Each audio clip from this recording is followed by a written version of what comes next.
The Radio Memories Network is brought to you in part by Liberated Syndication, podcast publishing made easy, libsyn.com. That's LIBSYN.com. Wagons where? Wagons where? Wagons where?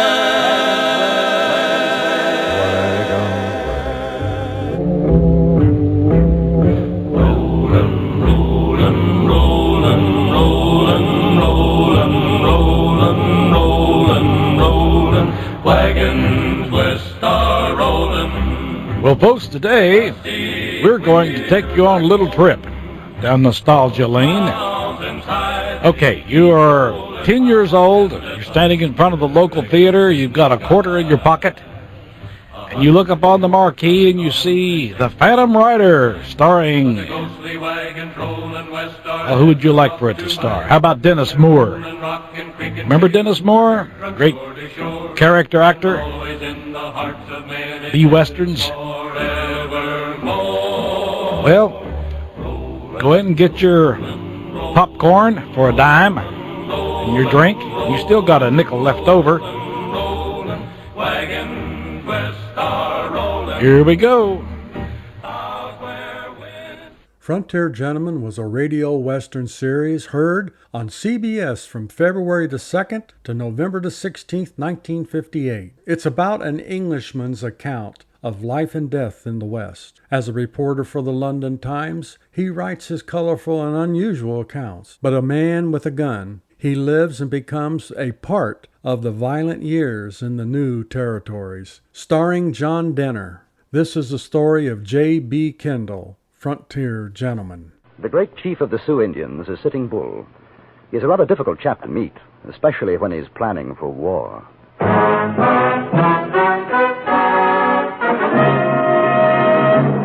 Frontier Gentleman.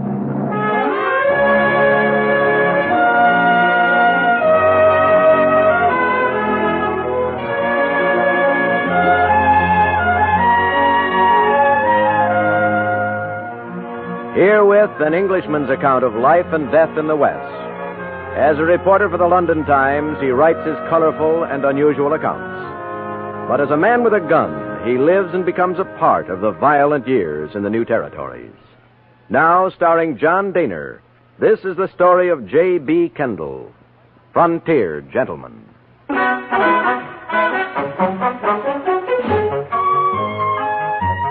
The distance from South Sunday to Rosebud in Montana Territory is about 30 miles. Due to a heavy rainstorm and my lack of funds, it had taken me a week to reach Rosebud. Luckily, when I arrived, my remittance from England, $250, had already been forwarded, and I was once again solvent. After posting off my weekly report to the London Times, I went to the most likely place in Rosebud to get local color and information. Except for the bartender polishing his glasses and a cat on the bar, the place was quite empty. I ordered a drink. 2 bits. Thank you. It's all right. Hush up, cat. Where are you from, mister? London. London, England? That's right. Well, if that don't beat all. My great-grandpa come from there. Jackson Beeson's the name. J.B. Kendall. Well, howdy. How do you do, sir? Tell me, Mr. Beeson, what's the situation with the Indians these days? Well, now you come to the right place for that bit of news. Oh, get away, cat. Yes, sir, we're going to have trouble. You can thank your stars that we got General Gibbon here keeping an eye out. I hear tell Custer's on his way, too. Oh, bad as that, huh? Worse. Well, just yesterday, correspondence fella like you, he come in, works on the Montana Telegraph News. Jackson, he says, them Sioux is working up to a boil. Oh, it's going to be wicked. Mighty wicked. Do you think it'll mean war? I don't have to think. I know. You cat. Get out of here. Go on. Get out. Darn cat's a regular drunkard. This correspondent chap, is he still here? Charlie Meeker? Oh, sure. He's around somewhere. I'd like to meet him. Right nice fella. Now, let's see. You might try up to Dolly's place. Cross the street there. Second house on the right. Can't miss it. Just ask for Charlie. He rooms at Dolly's. Thanks very much. Mm-hmm. And, look, if he ain't there, I'll tell him you're looking for him when he comes back. You stop by tonight. Right.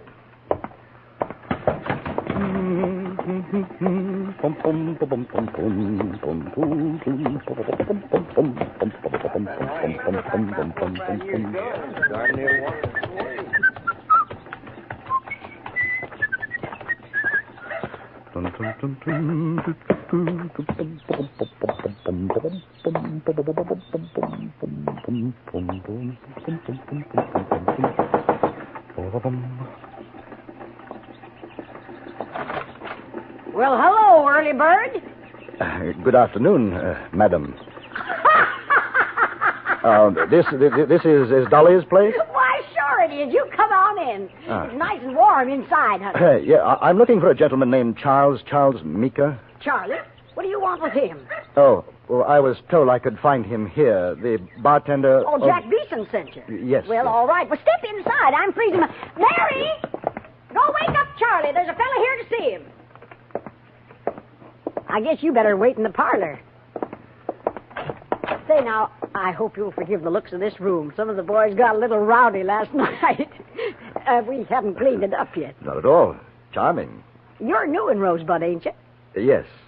Well, that's nice. That's real nice. I can see you're a gentleman. It's always nice to meet a gentleman. Sit down. Make yourself comfortable. Mr. Kendall. Well, Mr. Kendall. You're a friend of Charlie's, huh? No, we've never met. Well, he's a nice boy. He's real nice. He sure never forgets me. Anytime he's in these parts, he brings old Dolly a present. Can I get you a drink? No, thanks just the same. Hey, you ain't a dominie, are you? Dom? A preacher? Oh, no. Well, I sure do admire to hear you talk. I wish you'd say something else. Somebody looking for me, Dolly? Oh, this here's Mr. Kendall, Charlie boy. All right. How do you do, sir? Well, you got business to talk, so make yourselves at home. It's sure been a pleasure, Mr. Kendall. Maybe you'll call again. Thank you very much.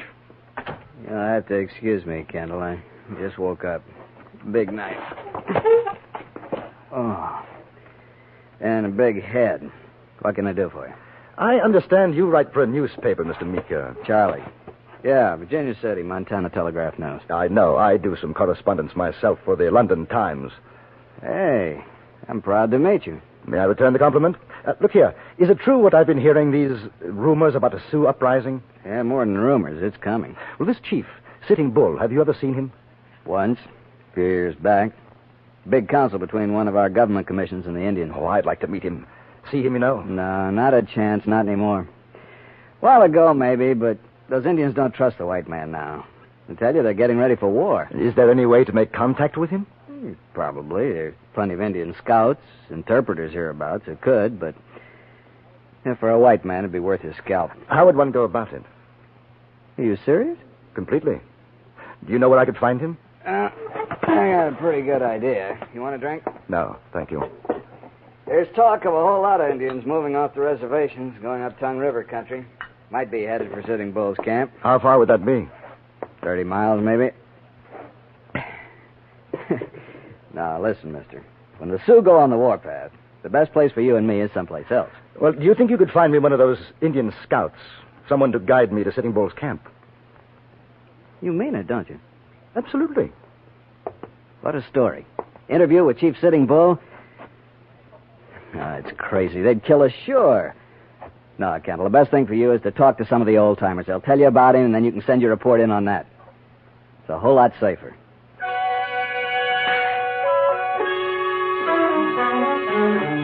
That evening in Beeson's saloon, Charlie Meeker found a half-breed interpreter, Johnny Duchelle. He was a big man, dark, with handsome features, and when he smiled, which he did constantly, there was something at odds in his eyes, veiled, a coldness. He was playing a game of solitaire, and as he dealt his cards, I noticed that inside his sleeve was a wrist holster. Strapped to it, a derringer. You want to talk with Sitting Bull? That's right, Johnny. Him too? Me too. Suppose he don't want any talk with you. Suppose he want to take your scalp. That would be rather awkward. Johnny, how well do you know the chief? How well does any man know another? Charlie says you've done scouting work for General Crook. Well, doesn't that make you Sitting Bull's enemy? Yesterday I scout for the soldier. Tomorrow maybe I fight with the Indian. Who knows? Yes. Well, the point would seem to be, whose side are you on if you do guide us?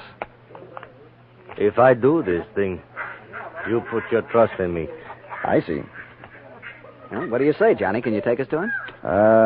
Black ace on the red 2. Yeah. You got $50, Silver? Kind of high, isn't it? Sitting Bull won big, Chief. You want me to take you to Red Cloud, Crazy Horse? Maybe cost less. What do you think, Kendall? I'm not sure. Maybe you find somebody, do it for less. He'd take you to India and cut out your heart, huh? Now, Johnny's all right. 25 apiece would be worth it. All right. When, Johnny? Tomorrow. Fine. Take no guns. Hey, wait a minute. Indians see you with guns, they say you coming for no good. Without guns, in peace. No guns. It's sort of risky, isn't it, Johnny? Not with me, along with you. What time? We meet outside the state station. 6 o'clock. See you then. Well, then you better give it to me right now.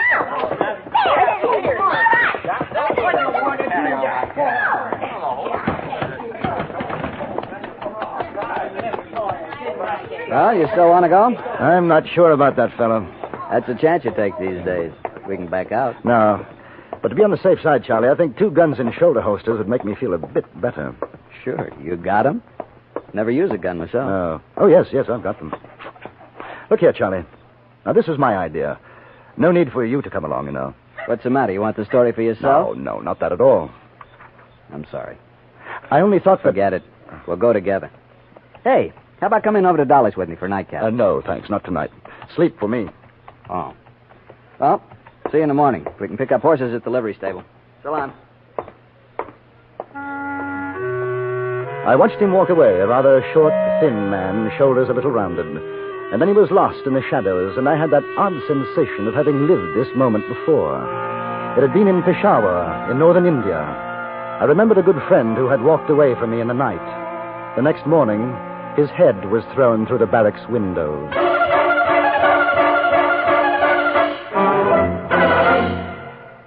In a moment, we return to Frontier Gentlemen.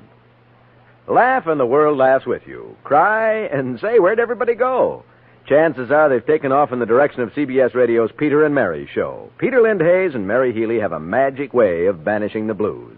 Their amusing notions about practically everything, the easy way they sing their songs, and the exciting personalities who visit them all make CBS Radio's Peter and Mary show a cure for the blues. Listen for them on most of these same stations tomorrow. And now we return you to Anthony Ellis's production of Frontier Gentlemen.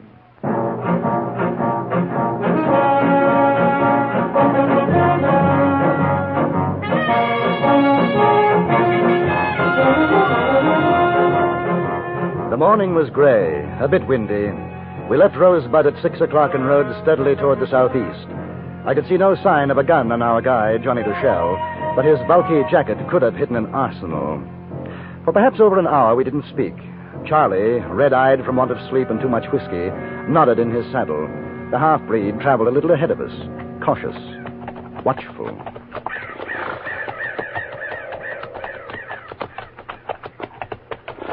Hey, Kendall. Yes? Never drink Dolly's rot gut. I won't. I can take the pepper, even the tobacco juice she puts in it. But that whiskey... You know, we had a cure for your complaint in India. Oh? Curry powder, ginger, a snake's head, preferably a cobra, a big spoon of sugar, stew the whole thing in a pot of strong tea, and then drink it down. Exactly. It's a miraculous cure. You'd probably end up chucking the whole mess out the window, but you forgot your headache. What were you doing in India? Army, mostly. Officer? At one time, captain. See much fighting? Enough. Oh, you with? The cavalry regiment. You don't like to talk about it much, do you? No, not much. Hey, better hold up. Johnny's seen something.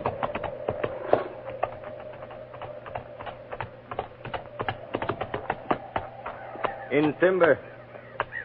Cheyenne, I think. You stay. I talk to them.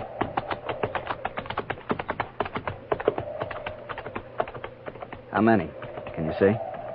5 or 6. Might be others in the woods.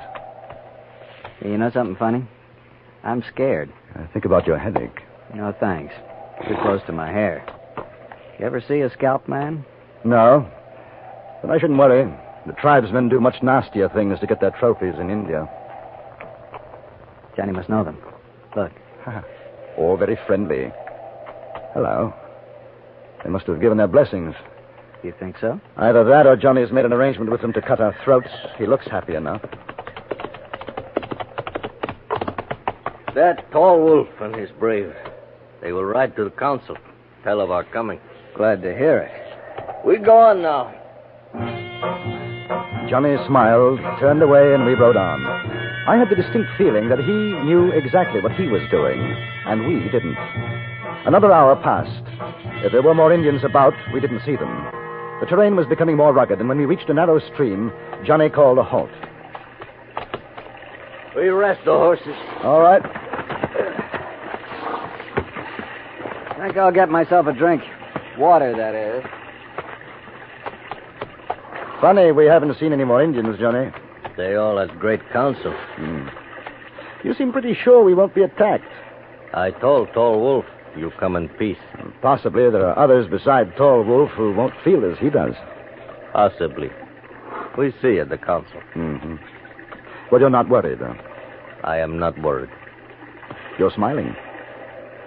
Good for a man to smile. Depends on his reason. I smile because you paid me $50 silver to bring you here. Tell me, Johnny, what will it cost to take us back? The cost to you will not matter. I think you will not be going back. He made a slight movement with his hand, and a derringer appeared in it. For a moment, I had forgotten his wrist holster. He was standing no more than 4 feet from me, and I didn't move. If you've ever seen what a 41 derringer can do to a man, you'd understand. Then he brought out a revolver from his jacket and backed away a few steps.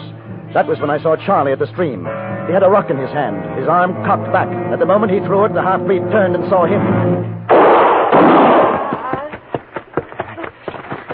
Where are you hit, Charlie? Chest. Boy, that feels worse than Dolly's rot gut. He is not dead? No, I'm not dead, you stinking breed.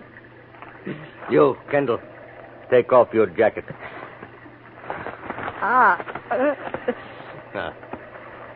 Untie those shoulder holsters. Let them fall to the ground. Move back. Stop. You both got more silver. Give it to me. I'll spit in your eye first. I told Tall Wolf I take you to Sitting Bull as my prisoner, alive. He will think well of me, give me place of trust. Your own mother wouldn't trust you, Johnny. With much silver, 2 horses, even a stinking breed will be important man. Give it to me. You'll find a bag in my jacket. Good. Now, you both, you walk. I ride behind. Can you get up, Charlie? Sure. Here, I'll help you. It's my fault. I should have done something sooner. I wasn't sure about him. Walk. Cross the stream. Follow the trail. Come on. Lean on me.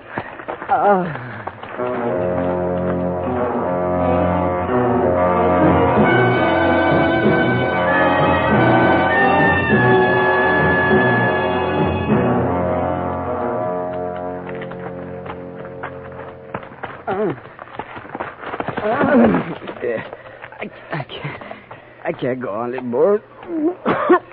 He is dead. Let me put him on a horse. He called me stinking breed. Let him walk. He can't. He's done in. Then you carry him. Let him rest for a minute.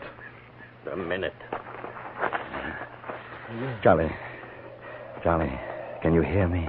Listen to me, Charlie. The trail narrows a few yards along. There's a slope on our left. Do you hear me, Charlie? Yeah. I'm going to let you fall. If I can get him to take his eyes off me, there's a knife in my boot. All right. Good luck. All right, Charlie. Up you come.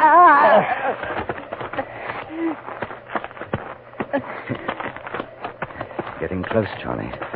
Now, when you fall, keep your head down in case he starts shooting. What a way to die. I could hit Dolly's right now. When we get back alive, I'll join you. About 10 more steps, Charlie.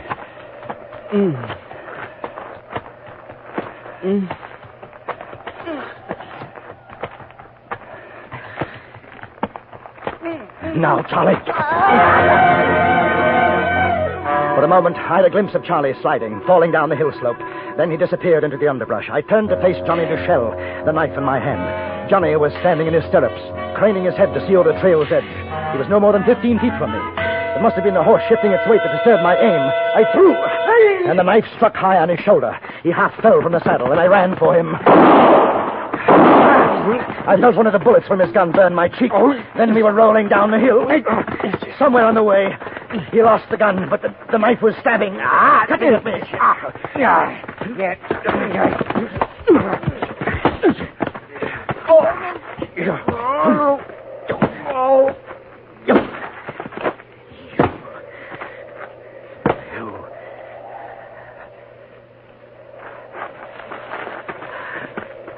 Charlie. Charlie. It's all right. It's all right, Charlie. He's finished. He's finished. Something tells me we don't get to say Sitting Bull today. Better luck next time. Hey, Kendall. Whiskey's paid for. But I owe Dolly for room and board. It's only...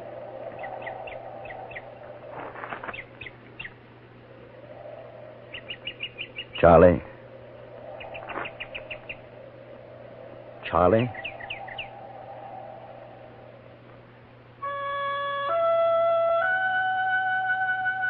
I took Charlie back to Rosebud, to Dolly's place. She had me put the little man on the parlor couch. Then she knelt by his side, took his hand in hers.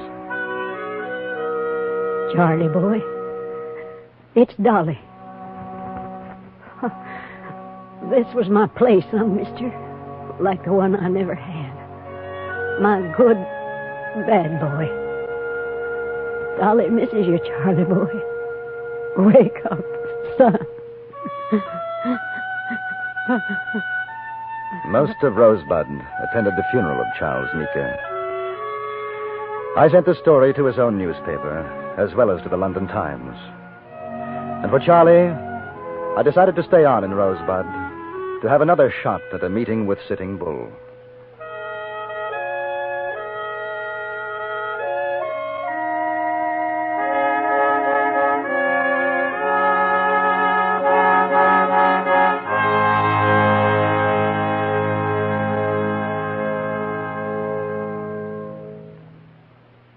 Frontier Gentleman was written, produced, and directed by Anthony Ellis and stars John Daner as J.B. Kendall.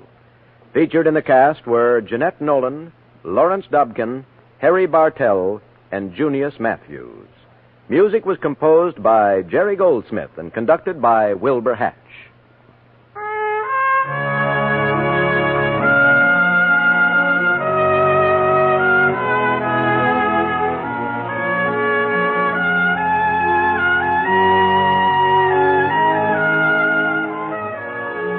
Later today, you'll have 5 more engrossing dramas waiting for you on CBS Radio, starting with Suspense, which today stars Herbert Marshall. You can look forward to plenty of action and plenty of thrills with yours truly, Johnny Dollar, the FBI in Peace and War, Indictment, and Gunsmoke. For good listening, keep listening to CBS Radio. Now, stay tuned for the Ford Road Show, which follows immediately over most of these same stations. Join us again next week for another report from the Frontier Gentleman. Johnny Jacobs speaking. This is the CBS Radio Network.